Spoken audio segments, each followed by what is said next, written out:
mendengarkan. Terima kasih pada kesempatan ini sudah meluangkan waktu di tengah-tengah kesibukannya untuk bisa menghadiri acara kegiatan diseminasi materi guru penggerak yang saya pelajari kemarin modul 1.4 tentang budaya positif. Kepada Ibu Kepala, terima kasih sudah meluangkan waktu dan mengizinkan rekan-rekan guru untuk mengikuti kegiatan ini. Pada kegiatan ini mungkin sasarannya rekan-rekan bukan menggurui gitu ya, cuma hanya menyampaikan apa yang saya peroleh, mudah-mudahan ada manfaatnya dan seenggaknya mungkin sharing apa yang diperoleh. Dan pada kesempatan ini mengenalkan tentang bagaimana cara membangun budaya positif di sekolah. Tapi nanti minta bantuannya untuk bisa dari khususnya wali kelas. Jadi tujuan akhirnya itu produknya itu ya. Jadi setiap guru kelas mampu membuat sebuah keyakinan kelas yang nanti tata caranya akan dipaparkan pada materi begitu. Bisa dipahami? Ya. Nah, sebelum mulai kita seserian dulu ya. Gaduh kuis. Boleh cepat-cepat menjawab ya, mah ya. Ini tebak-tebakan ya, tadi bikin saya semalam kukuisan buatan sendiri asli. Tebak-tebakan apa? Cincin karena tebakan banyak. Coba. Ini ada gambar apa? Kursi. Kursi anu patah hati. Yeah!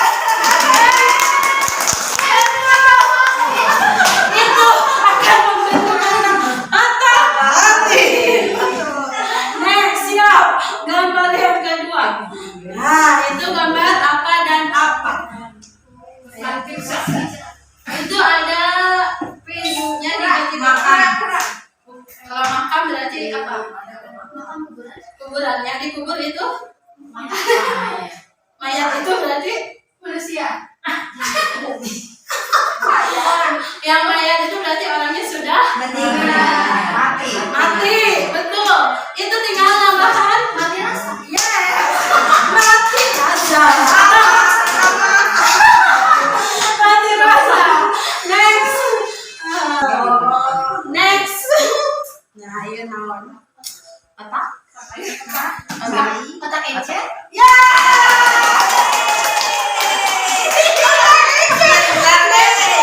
Karena ini yang di checklistnya yang encer, ini yang kental, ini otak encer. Siapa yang can mudeng ya nulai? Ayo ini ya. Ini oh iya Bu. Siapa ya? Sama. Ini mana gambarnya? Ini teh apa ya? Jauh. Ininya nggak ada gambar segitiga hilang. Next aja deh. Nah ini. Itu deh bau.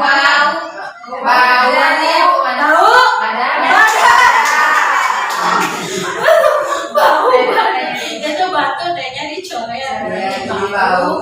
Mana kok? Juga berarti kelas 5. Juga berarti gaya esan. Gaya esan berarti jungkit sama dengan apa pelajaran kelas 5? Ayah katrol.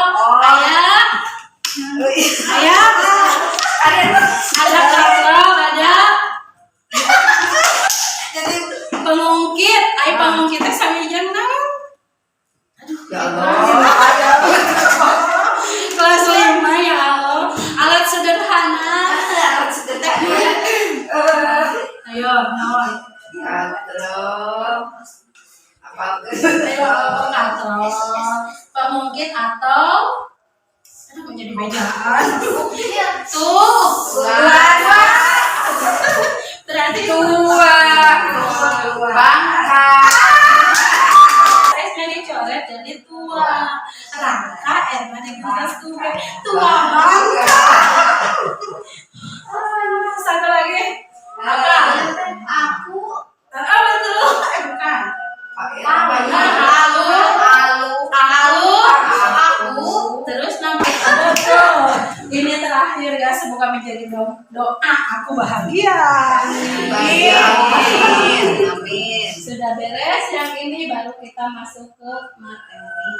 Sebetulnya budaya positif, terangnya budaya. Budaya.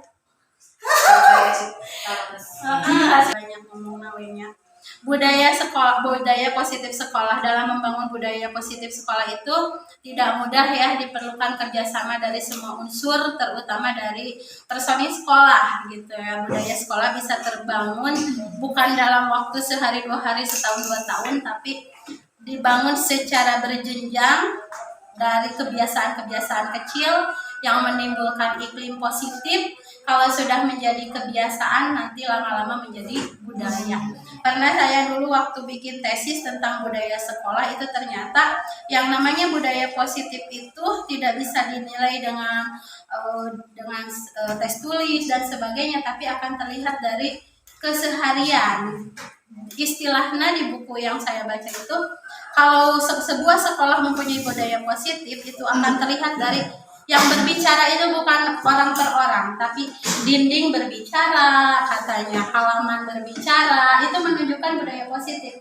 Dipikir-pikir sama saya benar juga. Jadi kalau misalkan dinding bicara, dinding bersih, teu aya coret-coret, berarti eta sudah ada budaya positif. Halaman teu aya sampah, dedaunan hijau, itu tidak perlu diucapkan, tapi sudah berbicara. Apa-apa yang ada di sekolah kita itu sudah berbicara tanpa dijelaskan oleh manusia.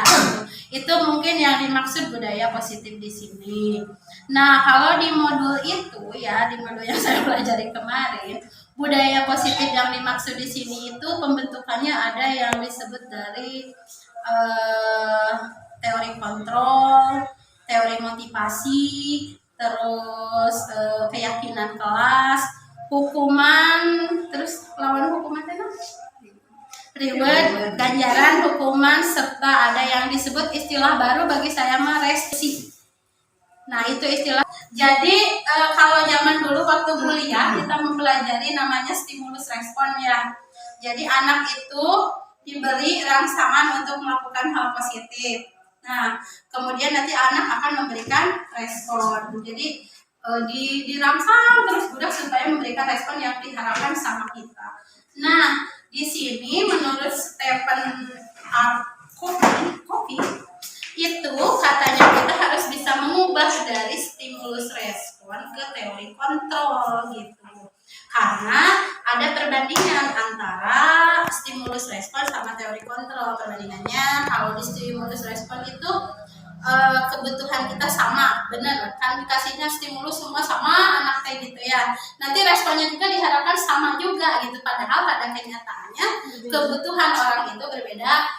Contoh si Fikri mungkin lebih membutuhkan main bola daripada belajar matematika gitu, atau misal ada murid yang lebih membutuhkan menggunakan pendengaran daripada membaca gitu.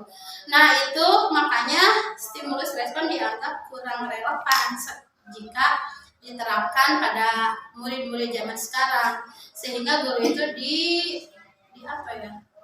diarahkan untuk lebih ke mempelajari teori kontrol gitu. Sama perbandingannya, semua orang melihat hal yang sama dalam stimulus respon, sedangkan dalam teori kontrol setiap orang memiliki gambaran yang berbeda. Benar ya? Antara melihat tadi, mendengar kata restitusi, kan kalau ibu koneknya karena prostitusi, mungkin yang lain beda gitu ya, mungkin karena tarasi, karena naon gitu, tergantung pengalaman masing-masing gitu. Dan yang paling penting ini yang kata kuncinya yang sebetulnya sih ini cukup menampar saya ya, bahwa orang lain bisa mengontrol saya itu salah ya, tapi yang bisa mengontrol orang, yang mengontrol diri itu adalah diri kita sendiri. Nah, itu mungkin kadang kita memaksakan murid untuk sesuai dengan keinginan kita gitu, padahal yang bisa mengubah dirinya, mengontrol dirinya itu adalah diri dia sendiri. Jadi fungsi guru di sini sebagai apa? Sebagai penuntun dan memunculkan motivasi intrinsik dari murid-murid itu sendiri. Nah, cukup berat sih menurut saya. Jadi kalau dalam stimulus respon ada berpikir menang kalah, jadi ada saingan gitu, ada kompetisi. Kalau dalam teori kontrol itu semuanya harus berpikir menang semua gitu. Jadi istilahnya anak yang tadinya nilai 2 berjuang menjadi 5 itu sebuah kemenangan gitu. Beda halnya dengan anak yang memang sudah berpikirnya tinggi, nilai 10 bagi dia itu biasa saja gitu, dibandingkan dengan anak yang berjuang berdarah-darah dari nilai 2 sampai 5 gitu. Jadi intinya semua murid bisa menang dengan versinya masing-masing gitu. Jadi saya setuju dengan prinsip bahwa sebuah keberhasilan itu jangan dibandingkan dengan orang lain, tapi dibandingkan dengan diri kita sebelumnya. Sebelumnya kita sebagai tenaga honorer tiba-tiba sekarang menjadi P3K, itu something happen. Itu sesuatu hal yang merupakan perubahan ke arah positif dan sebuah kemajuan. Jangan dibandingkan ibu Yayan terus opat B, abi tilu cekene, kenalan gitu. Jangan membandingkan dengan orang lain. Itu mungkin kalau dalam agama Islam lebih ke bersyukur ya, mensyukuri apa yang kita dapat gitu. Jadi ada korelasi lah antara si Stephen dengan Islam gitu.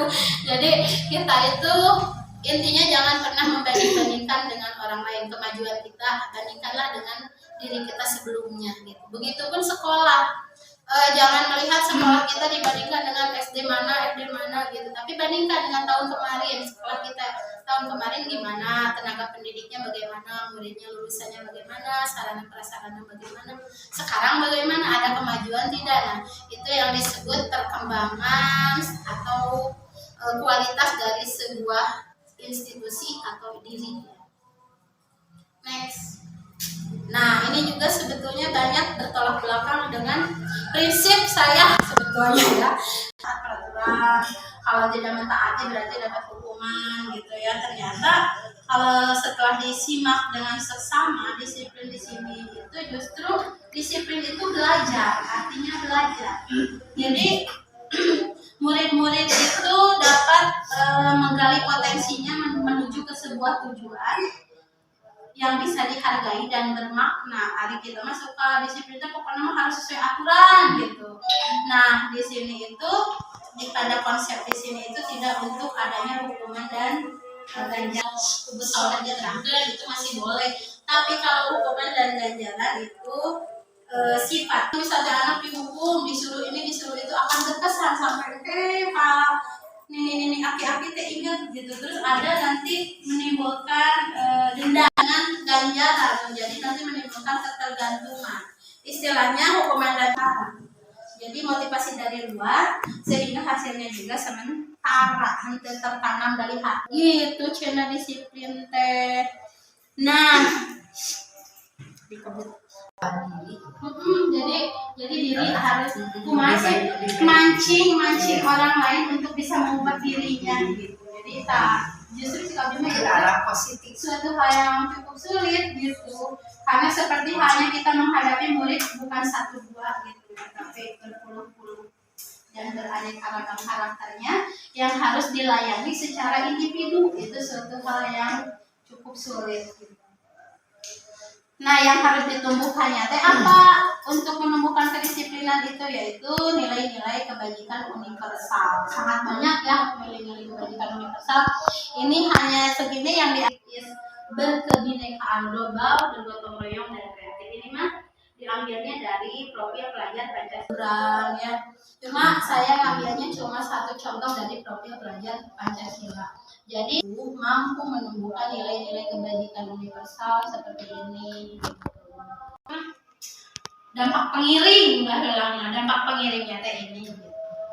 Nah tadi udah dijelaskan ya teori motivasi, hukuman dan penghargaan. Ini yang terakhir restitusi, Bu, sampai restitusi.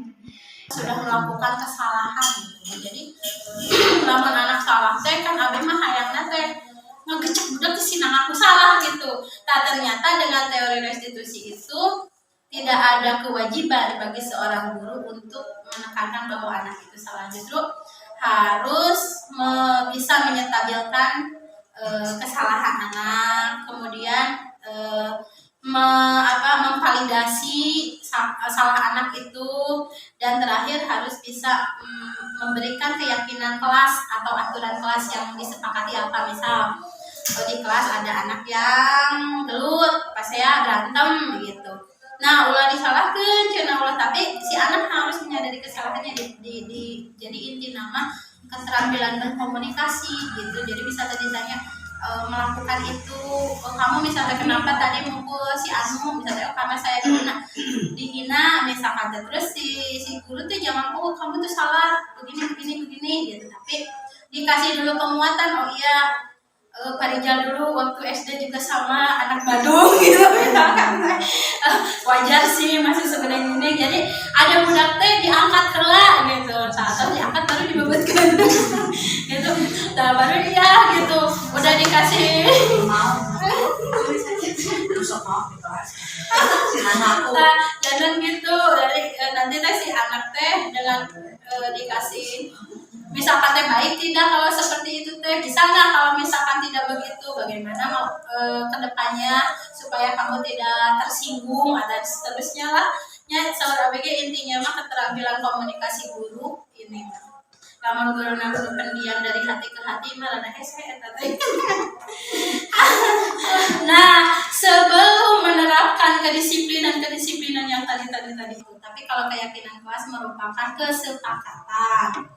Keyakinan kelas itu bersifat lebih abstrak daripada peraturan. Jadi kalau peraturan kan menggunakan baju merah putih misalkan teh. Kalau di keyakinan kelas lebih abstrak, berpakaian sopan, rapi dan bla bla bla gitu, lebih abstrak. Kemudian berupa pernyataan universal, lebih umum, tidak spesifik, dibuat dalam bentuk positif. Harus bentuk positif kalimatnya. Jadi tidak boleh memakai kalung misalnya, itu kan negatif, tapi lebih diarahkan ke menggunakan pakaian sederhana gitu. Misalnya tidak boleh berlari-lari di kelas, kan itu negatif, diarahkan di kelas berjalan dengan tertib gitu, jadi diarahkan ke hal positif. Setiap menyusunnya tentang kita nyana sama penyusunan gitu. Nanti ada contohnya. Ya. Kemudian keyakinan kelas hendaknya tidak terlalu banyak. Jadi ulah tadi kan syukurnya 3 jadi 12 gitu. Akhir keyakinan kelas mah cukup 5 gitu, tapi disepakati bersama gitu. Kemudian mudah diingat dan dipahami oleh semua warga kelas. Bisa diterapkan di lingkungan tersebut, ya mungkin pastilahnya menjadi aturan untuk bisa diterapkan. Kemudian semua warga kelas hendaknya ikut berkontribusi dalam pembuatan keyakinan kelas lewat kegiatan curah pendapat. Keyakinan kelas itu dari waktu ke waktu. Kalau sudah dianggap tidak dibutuhkan, bisa diganti gitu. Terus 2 bulan ini terus berjalan bagus, diganti gitu. Jadi boleh ditinjau kembali dan disepakati kembali. Nah ini contohnya keyakinan kelas untuk kelas 1. Setiap anggota kelas perlu belajar. Setiap anggota kelas perlu senang. Kata positif. Kata-kata untuk kelas 5, keyakinan kelas selalu bersikap positif, menjadi diri terbaik, percaya dan menghormati orang lain serta barang miliknya. Nah ini penting ya. Kalau kelas tinggi, percaya dan menghormati orang lain serta barang miliknya. Soalnya kelas tinggi kadang seenaknya, kayak di kelas 6 itu ya, mau kan barang batur teh minum, main lagu, main usaha gitu. Terus pensil, ambil usaha. Ini perlu nanti dijelaskan kepada anak-anak. Kemudian berkomitmen terhadap setiap tugas. Mau kelas atas tuh harus benar-benar disepakati ini ya, soalnya dinampilkan tugas, PR, piket. Kadang anak-anak tidak punya komitmen sehingga seenaknya gitu. Senantiasa membantu, nah ini penting supaya di kelas teh teu aya saling ngabuli, saling ngaheureyan karena ada kata-kata. Senantiasa membantu, abi membeda ditamihan dan saling menyayangi anggota kelas misalnya gitu. Jadi tidak ada papaseaan gitu di kelas teh. Ini kelas 7 mah SMP ya. SMP itu lebih simpel lagi, hormat, bekerja, diterima dan dimiliki. Cukup begitu. Yang positif itu kita introspeksi diri, posisi kontrol kita itu dalam restitusi itu ada posisi kontrol keberapa gitu. Bisa jadi penghukum biasanya disesuaikan dengan tata tertib ya. Kamu tidak menggunakan ini, kamu dihukum lari 3 kuriling misalnya. Eta berarti guru berada pada posisi penghukum. Kalau pembuat merasa bersalah, ini saya paling suka ini membuat rasa bersalah padahal salah. Jadi si anak tuh dikorek-korek gitu kesalahan anak ame mana nanti ngerasa bahwa dia teh bersalah gitu. Kamu teh orang tua kamu sudah membiayai ngasih bekal bla bla bla bla bla bla, tapi kamu nanti bener tak teh membuat anak merasa bersalah. Gitu. Tapi jadi si anak teh dicoba untuk merasa bahwa mana teh yang melakukan gitu teh mendolimi sakawae gitu tadi habis tadi gitu niatnya ya. Beda halnya dengan teman. Kalau teman itu lebih ke kayak Pak Rijal, tolonglah Fikri, kasihanilah bapak ibu, nanti ibu dimarahi sama bapak kepala, atau misalnya itu kata-kata seperti itu memposisikan kita sebagai teman, jadi lebih akrab gitu. Masa ibu udah capek-capek bikin ini, kamu tidak menghargainya, nah itu biasanya kata-kata posisi kita sebagai teman. Nah kalau pemantau itu biasanya lebih ke konsekuensi, lebih bagus dari yang terbaik itu sebetulnya manajer. Nah, itu sangat susah ya, cek abis sih. Manajer itu benar-benar harus memiliki kesabaran tingkat nasional. Itu tingkat nasional. Kita contoh saja ya, langsung ke contoh bagaimana sih si anak ini anak SMA yang dipanggil si bapaknya.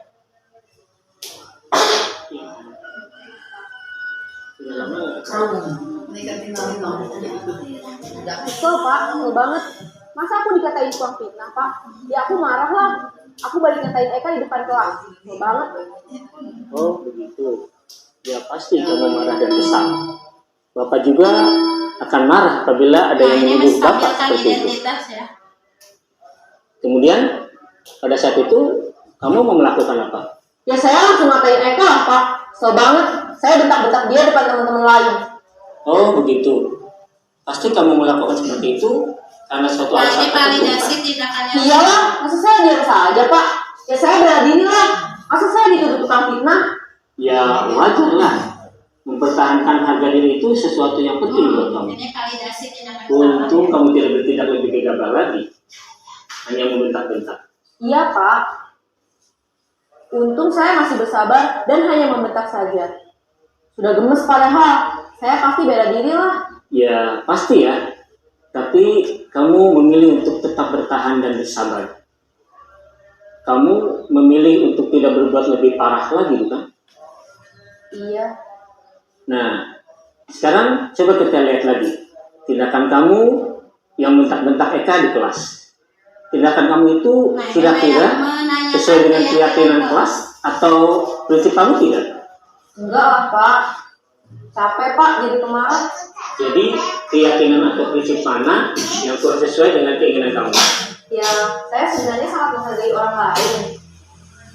Mungkin saat itu saya menjadi emosi. Jadi tidak menunjukkan sikap itu. Kamu meyakini tidak?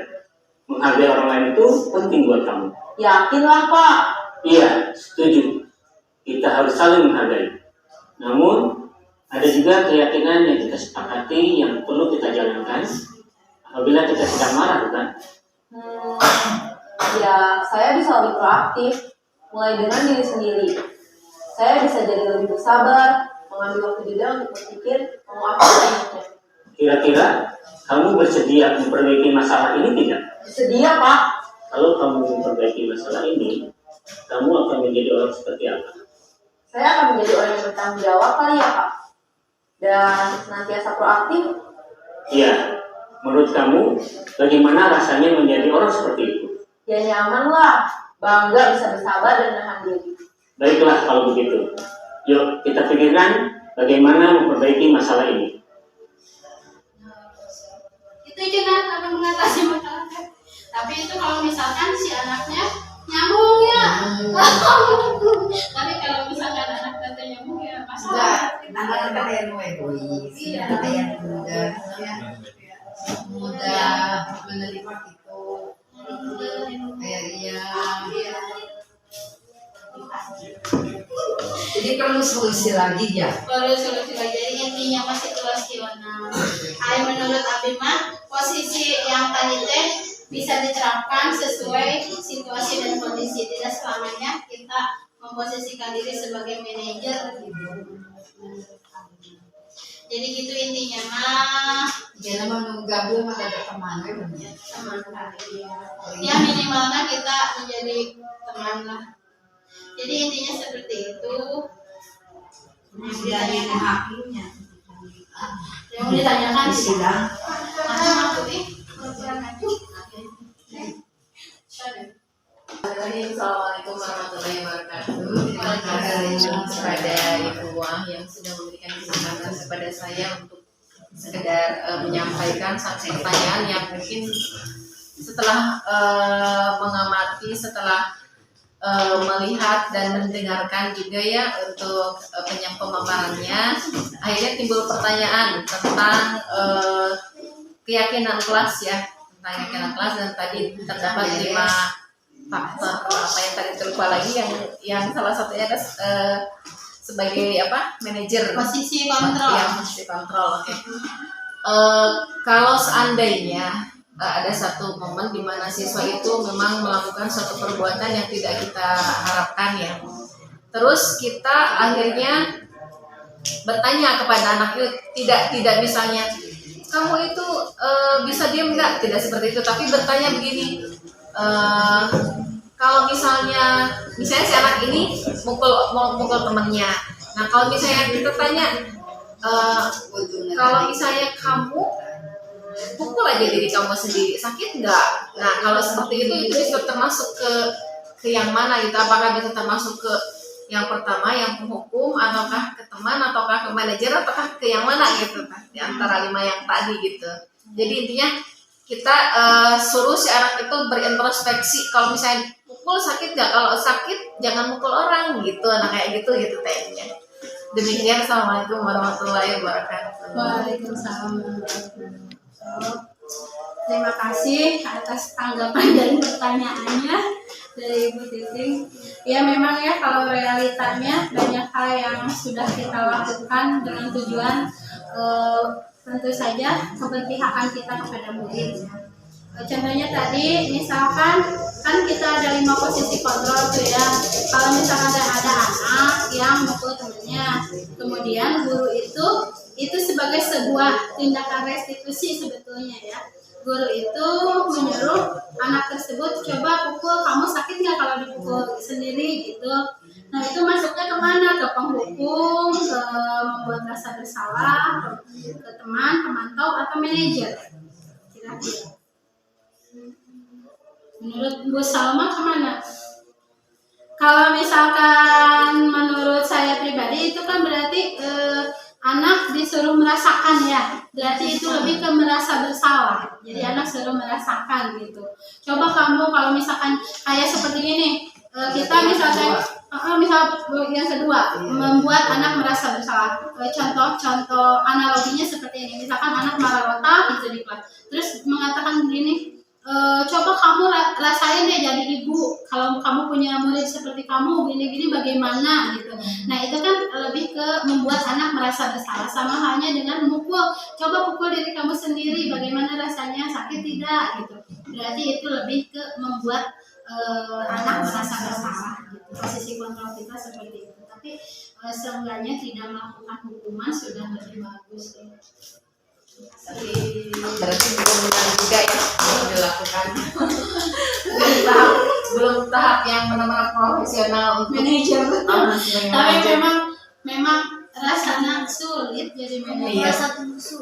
Kemarin saya mempelajari modul yang terbaru itu tentang tentang keberpihakan kebutuhan murid itu. Saya berpikir lamun mengajarkan metode pembelajaran berdiferensiasi yang kayak sekarang itu IKM seminggu oleh pingsan guru. Jadi sebelum masuk menganalisis kebutuhan murid gitu secara umum, sudah menganalisis kebutuhan murid, sumber belajar pun bermacam-macam sesuai dengan kebutuhan murid. Kalau yang audio disiapkan audio, membaca poster, artikel, video, atau wawancara, kartu.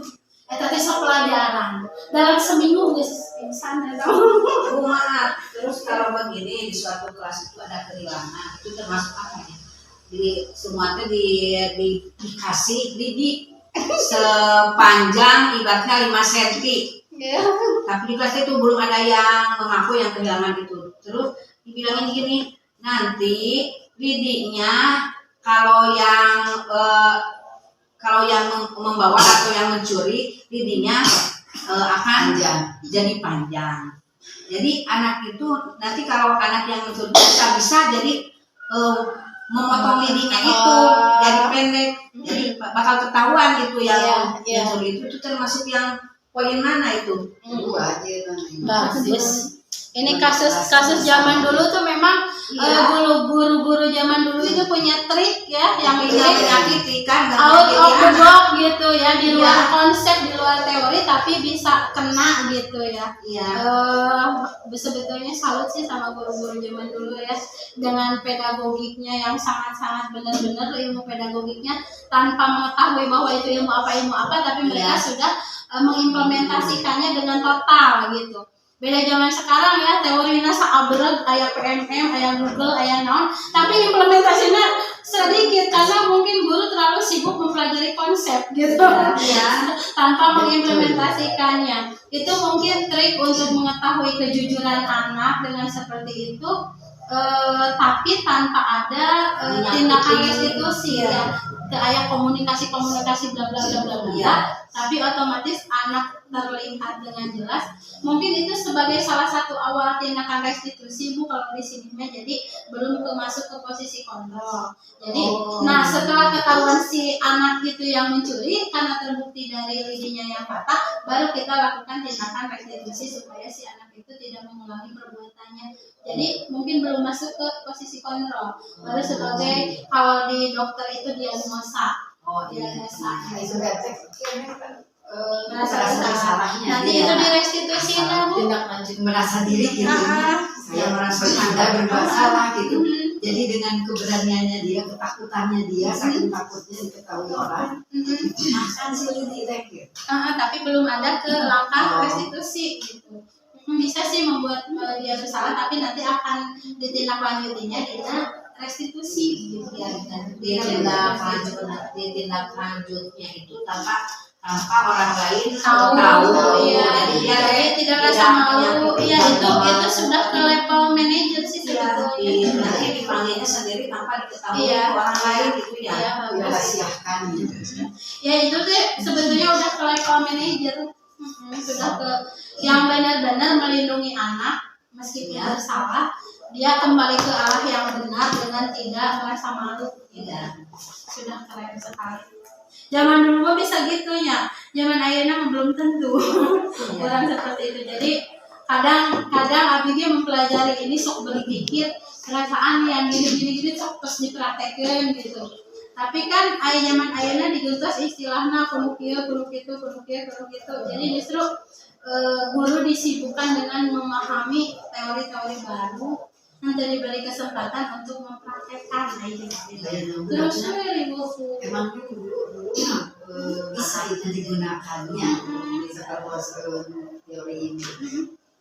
Tapi zaman sekarang anaknya bisa, anaknya nah itu bukan di kitanya saja gitu. Jadi pola pikir anak sudah berubah sekarang. Nah itu tuh ada kaitannya dengan yang konsep pengalaman teh. Konsep pendidikan Ki Hajar Dewantara teh Bu, anak PMM. Jadi ada guru itu harus menyesuaikan dengan kodrat alam, kodrat zaman teh. Jadi sesuai zamannya. Eta susahnya teh di situ, istilah kami teh kolot mah ngigelan budak ayeuna teh kebanyakan gitu tah. Jadi mungkin menjadi masalah bersama yang solusinya teh sebetulnya tidak bisa dikonsep seperti teori seperti ini gitu, karena pada waktu di lapangan munculnya bisa saja bukan hal yang seperti dicontohkan di teori.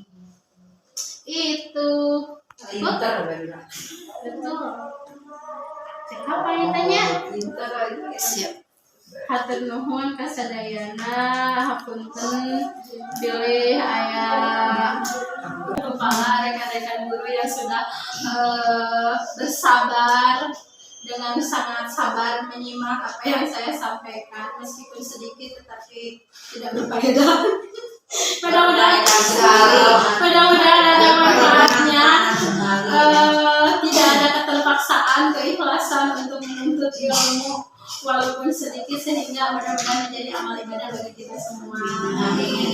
Kita tutup saja kegiatan ini dengan membaca alhamdulillah bersama.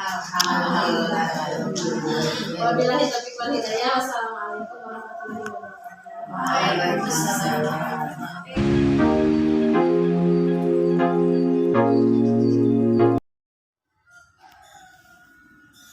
Assalamualaikum warahmatullahi wabarakatuh. Alhamdulillah pada waktu kemarin setelah mengikuti diseminasi tentang budaya sekolah, guru-guru semuanya menanggap positif.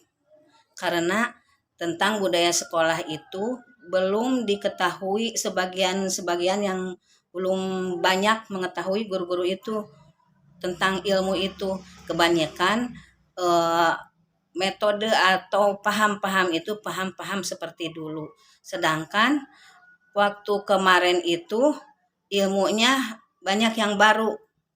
Nah, seperti tentang pendekatan terhadap anak-anak, seperti mengenai reward yang kebiasaan dulu-dulu itu, pujian dan reward itu seolah-olah itu harus.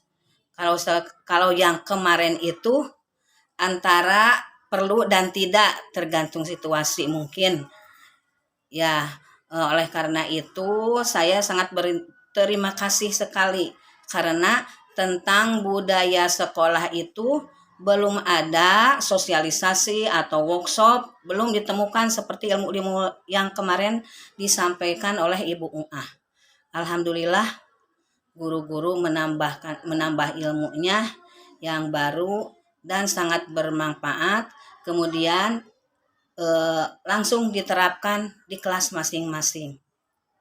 Sekian, terima kasih kepada guru penggerak. Wabillahi taufiq wal hidayah. Assalamualaikum warahmatullahi wabarakatuh. Warahmatullahi wabarakatuh. Perkenalkan, nama saya Vita Dewi Afrilianti. Saya guru di SDN 2 Parakanyasag. Saya mengajar di bidang pendidikan agama Islam dan budi pekerti.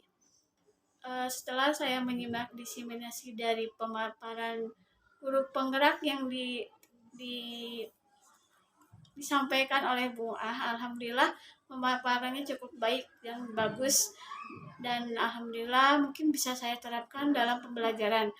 Harapan saya semoga di kedepannya ada diseminasi lagi yang bisa menambah ilmu bagi saya dan meningkatkan sekolah saya. Terima kasih. Assalamualaikum warahmatullahi wabarakatuh. Assalamualaikum warahmatullahi wabarakatuh. Perkenalkan, saya Lilis Patona. Saya mengajar sebagai guru kelas 4 di SDN 2 Parakanyasag. Setelah saya menyimak diseminasi dari guru penggerak Ibu U'ah, alhamdulillah saya mendapatkan ilmu yang baru. Mudah-mudahan saya bisa melaksanakannya di pembelajaran di sekolah ini. Harapan saya semoga kedepannya ada kegiatan diseminasi seperti ini lagi, sehingga saya bisa mendapatkan banyak ilmu-ilmu yang baru dan bisa menerapkan di pembelajaran. Terima kasih. Wassalamualaikum warahmatullahi wabarakatuh. Assalamualaikum warahmatullahi wabarakatuh. Perkenalkan, nama saya Salma Fahrunisa. Saya mengajar di kelas 1 di SDN Negeri 2 Parakanyasag. Adanya kegiatan dimensiasi oleh guru penggerak mengenai budaya positif di sekolah, saya menjadi lebih mengenal apa itu budaya positif di sekolah, dan saya menjadi termotivasi untuk melaksanakan budaya positif yang ada di sekolah. Setelah adanya kegiatan ini, saya juga merasa menjadi lebih tahu seperti apa guru harus bertindak, menjadi tahu seperti apa kita harus melaksanakan budaya positif di sekolah. Untuk harapan kedepannya, saya sangat menyukai kegiatan-kegiatan dimensiasi seperti ini, dan semoga lebih diperbanyak lagi kegiatan-kegiatan dimensiasi untuk pengetahuan terkait guru-guru yang ada di sekolah. Terima kasih. Assalamualaikum warahmatullahi wabarakatuh.